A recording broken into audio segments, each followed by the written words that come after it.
შეერთებული შტატების პრეზიდენტი 2020 წლის არჩევნებში ჩინეთის მასობრივი ჩარევის შესახებ მიუთითებს და აცხადებს, რომ გამოაქვეყნებს გასაიდუმლოებულ სადაზვერვო მონაცემებს, რომელთა მიხედვითაც პეკინმა 220 მილიონი ამერიკელი ამომრჩევლის მონაცემები უკანონოდ მოიპოვა. სახალხო მიმართვისას, რომელსაც თეთრი სახლი განსაკუთრებულად აანონსებდა, დონალდ ტრამპმა კვლავ გაიმეორა, რომ ფალსიფიცირების გამო 2020 წლის საპრეზიდენტო არჩევნების შედეგები მნიშვნელოვნად შეიცვალა ჯო ბაიდენის სასარგებლოდ. დონალდ ტრამპის სიტყვებით გამოქვეყნებულ გასაიდუმლოებელ შეფასებებსა და დოკუმენტებში წერია, რომ შეერთებული შტატების მოწინააღმდეგეებს, მათ შორის სულმცირე რუსეთს, ჩინეთს, ირანს, ჩრდილოეთ კორეას, ასევე არასახელმწიფოებრივ ჯგუფებს აქვთ ამერიკის საარჩევნო ინფრასტრუქტურის კომპრომეტირების შესაძლებლობა. პეკინი ბრალდებებს კატეგორიულად უარყოფს.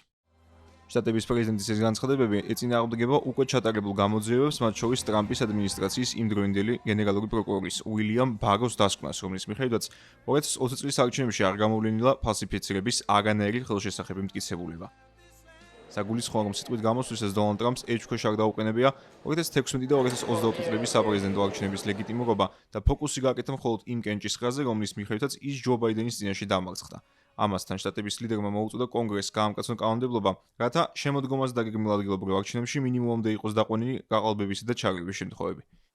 მსგავსი განცხადებები შესაძლოა დამაზიანებელი იყოს ვაშინგტონსა და პეკინს შორის ურთიერთობებისთვის. არადა მხარეებს შორის კავშირების ნორმალიზების ნიშნები მაისში ჩინეთში ტრამპის ვიზიტმა და სინ ძინპინთან შეხვედრებმა გააჩინა.